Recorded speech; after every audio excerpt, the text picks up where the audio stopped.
Hi guys, இது நம்ம area சவுதியில் அழகாக ஒரு நம்ம இளையராஜா சாங் கேட்டுக்கிட்டு ஜாலியாக வைப் பண்ணிட்டு என்ஜாய் பண்ணிட்டு இருப்போம் நாங்கள் இங்கே. இதுதான் உங்களுக்காக நான் ஒரு சின்னதாக வீடியோ பாருங்கள். இதுதான் நாங்கள் இருக்க ஏரியாவோட என்ட்ரன்ஸ் பாயிண்ட். எப்படி இருக்குது பாருங்கள். இங்கே ஒரு நேம் போர்டு தெரியுது பார்த்தீங்களா? அது நேம் போர்டு மட்டும் கிடையாதுங்க, அதில் தான் கேமராவும் இருக்குது. கீழே பாட்டம் ஃபுல்லாக கேமரா. இந்த ரோடு ஃபுல்லாக எல்லாமே கேமரா சர்வீஸ் தான். இங்கே சவுதியில் எல்லா இடத்துலையும் பார்த்தீங்கன்னா ரைட் சைடில் சின்ன சின்ன குட்டி குட்டியாக வந்து கேமரா வச்சுருப்பாங்க. எல்லாமே சர்வீஸ் வந்து ஃபுல்லாக கேமரா சர்வீஸ் தான். இந்த ரோடே வந்து ஃபுல்லாக நல்லாயிருக்கும் பார்க்கறதுக்கு.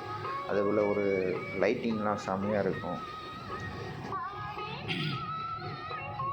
2030 இந்த சவுதி வேறு மாதிரி இருக்கும். அதுதான் உங்களுக்கு இங்கே போர்டும் போட்டிருப்பாங்க 2030. பை எல்லாம் ஹாப்பியாக இருங்க, என்ஜாய் பண்ணுங்கள் லைஃப்பை. பாய்.